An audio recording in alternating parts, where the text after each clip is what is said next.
This video response is going to go out to Mike Winger, and that's because you uploaded a video entitled Making Sense of Jesus' Parables, the Mark Series Part 14. I'm going to leave a hyperlink down here in the description below. I am running a live stream right now, and that's why I'm looking at you at an angle here, but most normally, I would be looking directly at you. I have my notes. I have a laptop right next to the camera, and I have my notes right here, and I'm able to read that off of the computer. That way I don't have to have a big bunch of notes that I have to read off of. You know, sometimes you see my videos, I have this big wad of paper, and I have to read off of that. Well, now I have a computer where I can actually read off of it, and I don't have to do that.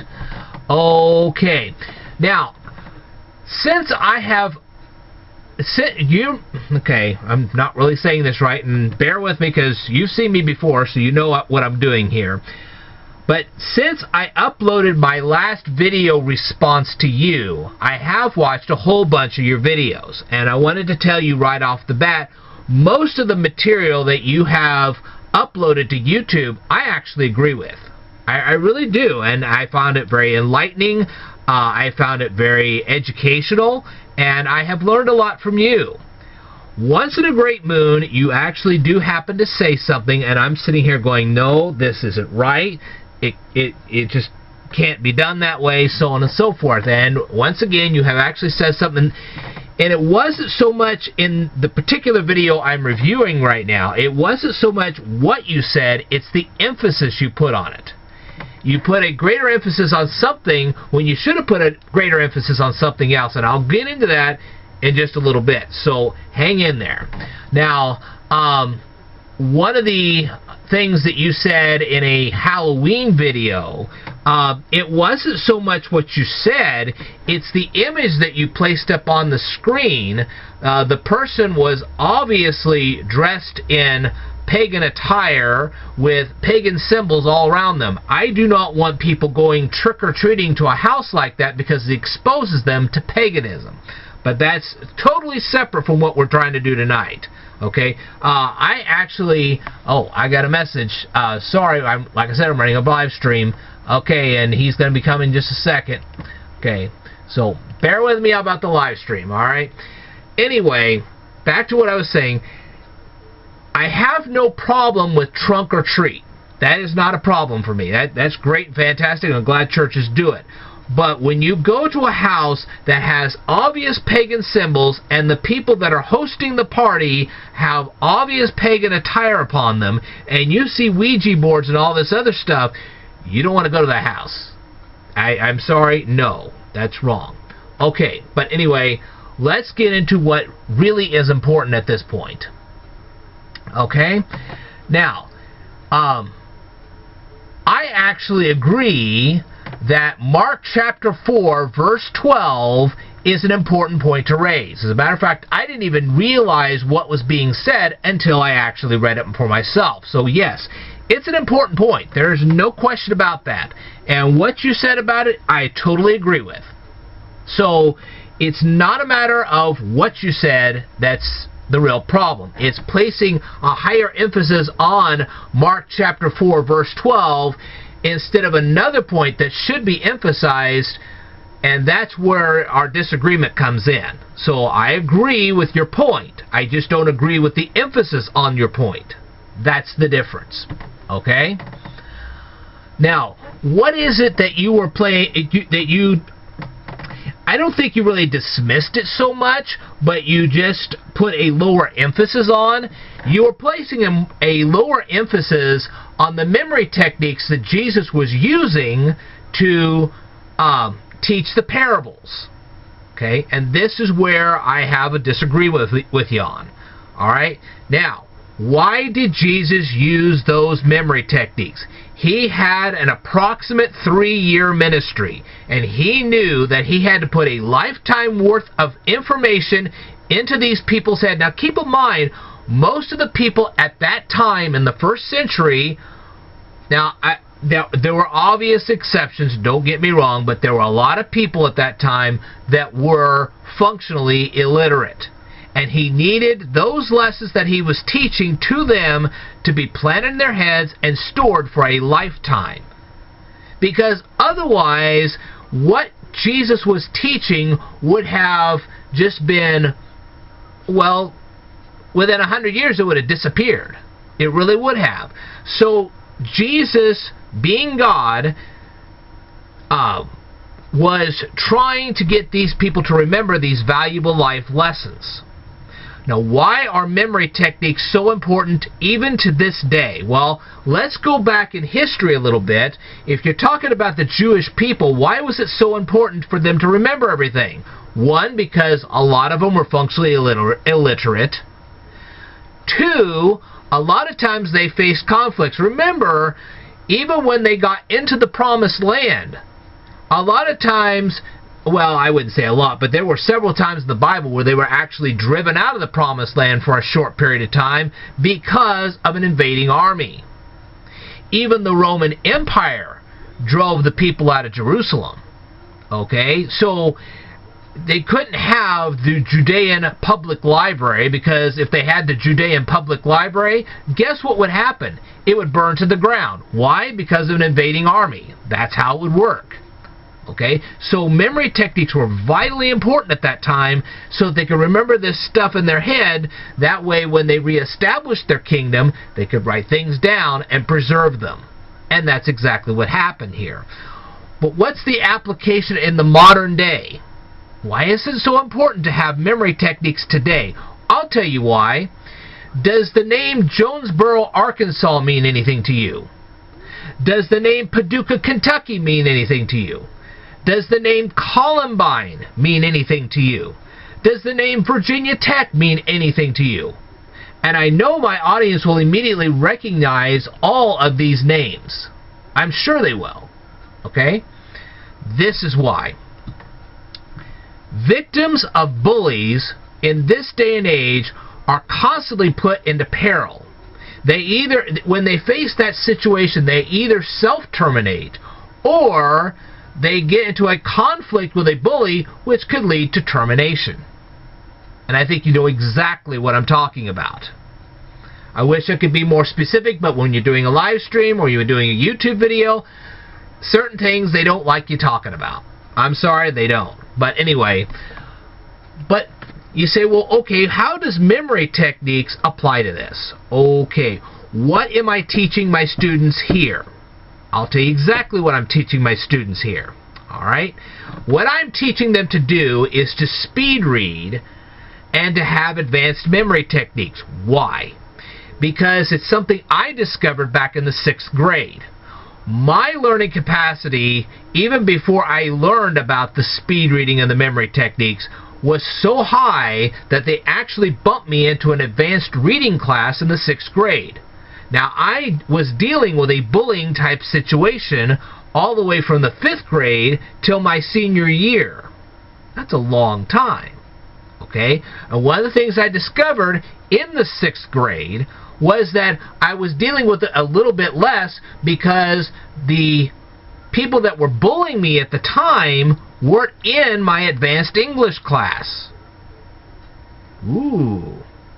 And then I discovered that again because in my junior year of high school, I ended up in a vocational program. So for half a day, I was not with the people that were bullying me.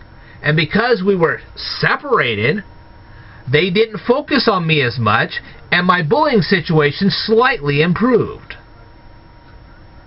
Okay?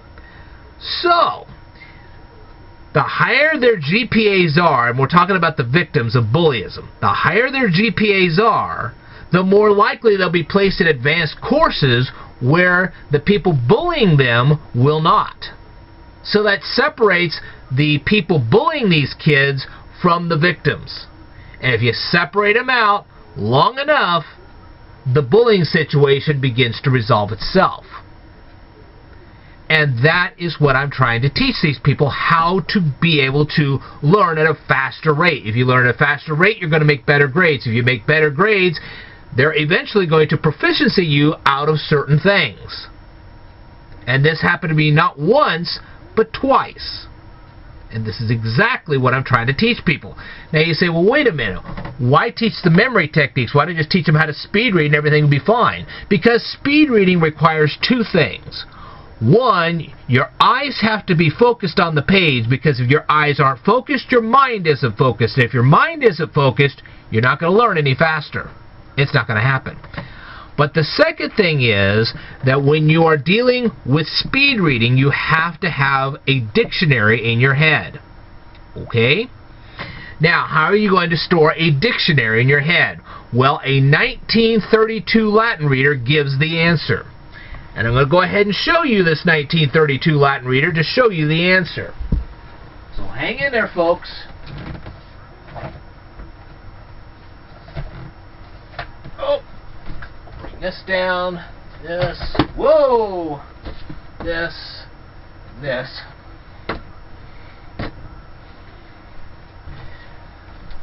This is my 1932 Latin reader.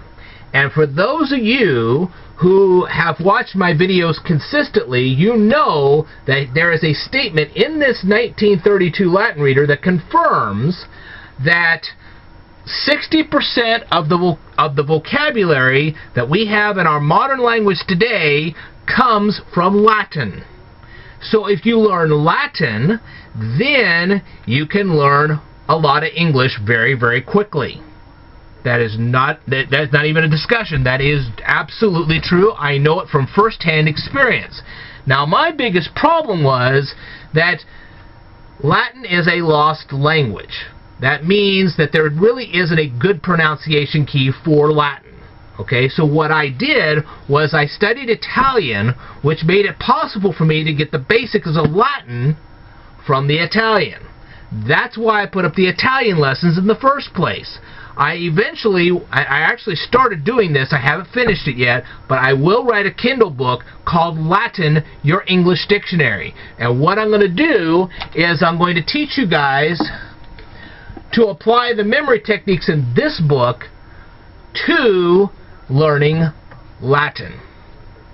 And when you do, you will learn it quickly. You will be able to learn it within a year's time. I will show you how to do that. I mean, all in one shot, you'll be able to do that.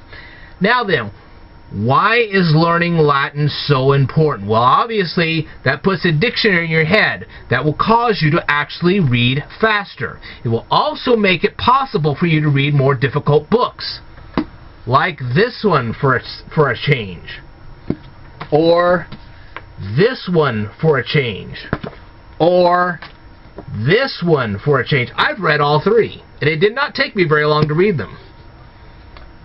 But I'm going to focus specifically on another book. It really wasn't recommended to me by anybody, but I went ahead and read it anyway. See this book right here?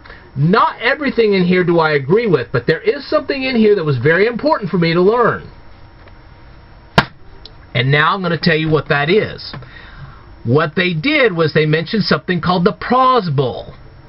Prosbul. Now, I'm sure you've never heard of this before, but this was a way for Jewish people at that time.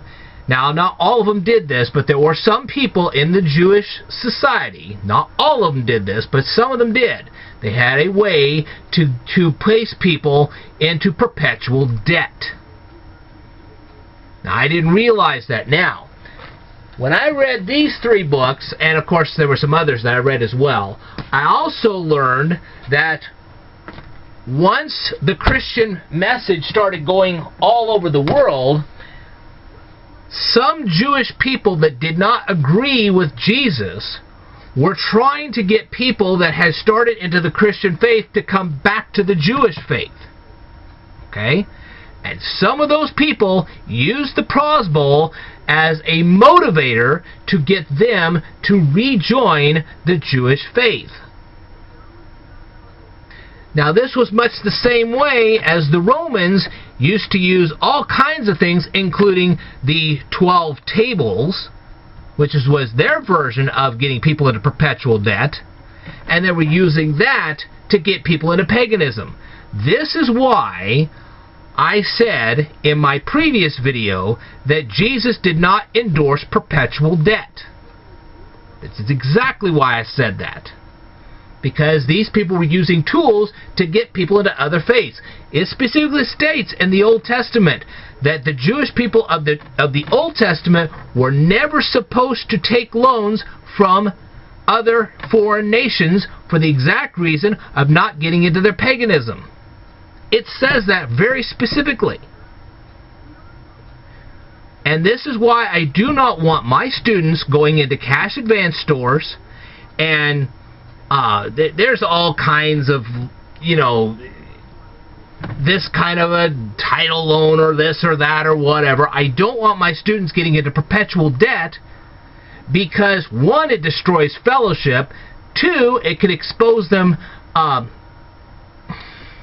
not directly. Okay, this is not a direct thing, not like it was in the old days, but in a roundabout way, it can actually end up exposing them to paganism. Not directly, but indirectly. There could be a series of events that causes them eventually to go into paganism. But there's no direct connection there. All right, it's not something that directly happens. It's an indirect consequence of the giving into loans. It's not a guarantee that would happen, but it is possible it can happen. Again, there's no guarantee on this. It's just possible. And we don't want that possibility to erupt. So it's not like it's direct. It's more of an indirect consequence. And I don't want my students getting involved in that.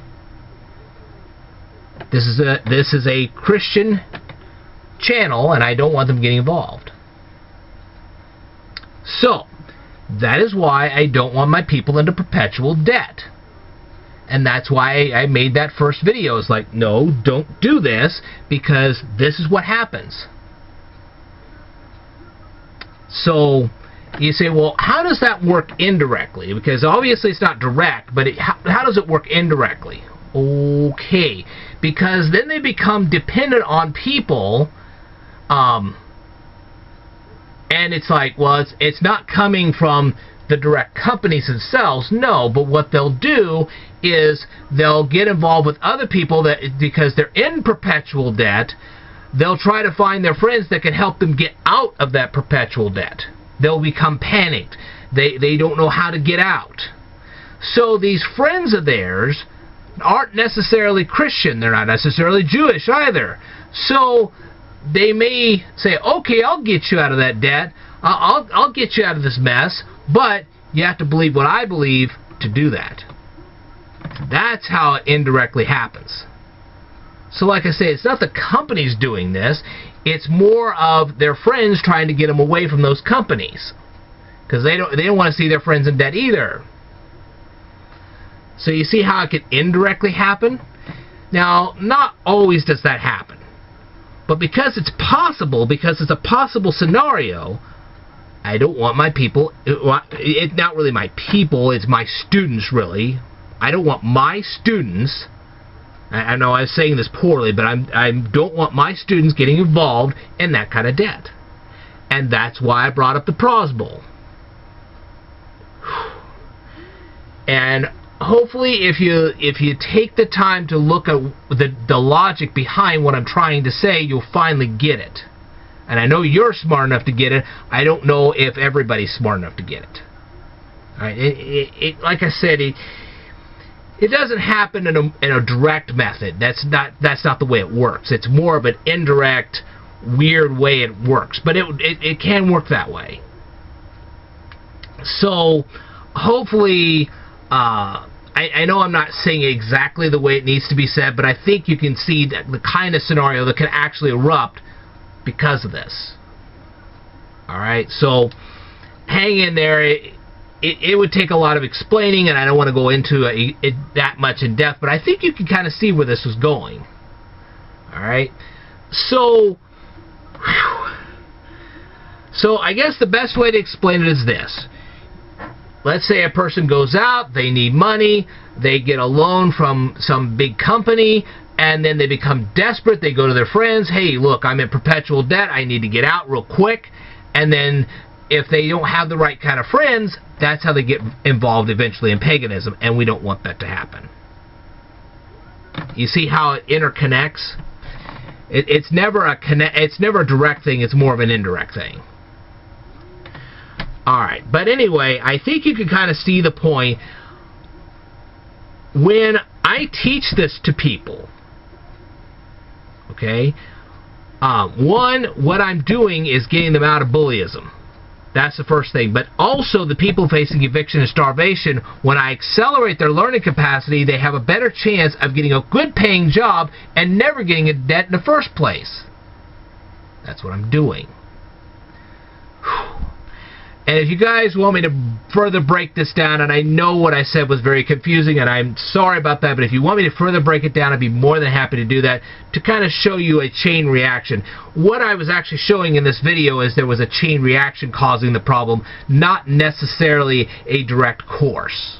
Because I know people say, well, it doesn't directly happen that way. Of course it doesn't. This is not a direct thing that happens. It's a more of a chain reaction thing that happens. And now you can kind of see where this might go. But anyway, this is the kind of thing I'm teaching on my YouTube channel. I don't want my students going into debt for this very reason. Because there are things they don't understand, and I'm trying to help them to get that understanding. I know that's kind of dizzying, but anyway, so I know this is kind of going around and about in circles, and I'm sorry about that, but I think you guys, if you really take the time, think about what I'm saying, and work with me a little bit, you'll begin to realize why I don't want people in perpetual debt. I just don't. Besides, it is unnecessary. As you can see, if these people, if my students can read books like this, they can get a good education, they can go get a good paying job, and they never have to get into debt in the first place. And that's what I'm saying. That's the most important point. They don't ever have to get into debt in the first place, so they don't have to worry about it. Besides, why would you want people worrying about debt on a perpetual basis? It distracts them from learning things like this. This is exactly what I want them to learn. That's the whole point. Alright? So, hopefully you guys got what I said, and if I have to go into a further clarification, which like I said, some of this was kind of confusing because you're like, okay, this is not a direct route, but more like a chain reaction type thing. I'll be more than happy to do a follow-up and try to explain a little better. I know I didn't do a very good job here tonight, and I'm sorry about that, but I think if you guys think more in the lines of a chain reaction rather than a direct method, you get the point.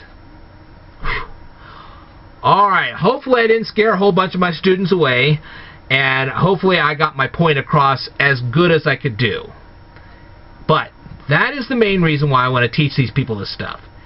I don't want my students in debt. I don't want them being bullied. And I think that the memory techniques are incredibly valuable and far more valuable than the lesson you were trying to teach.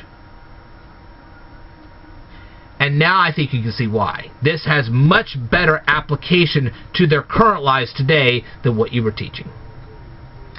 And that was my objection. Alright. Hopefully I didn't...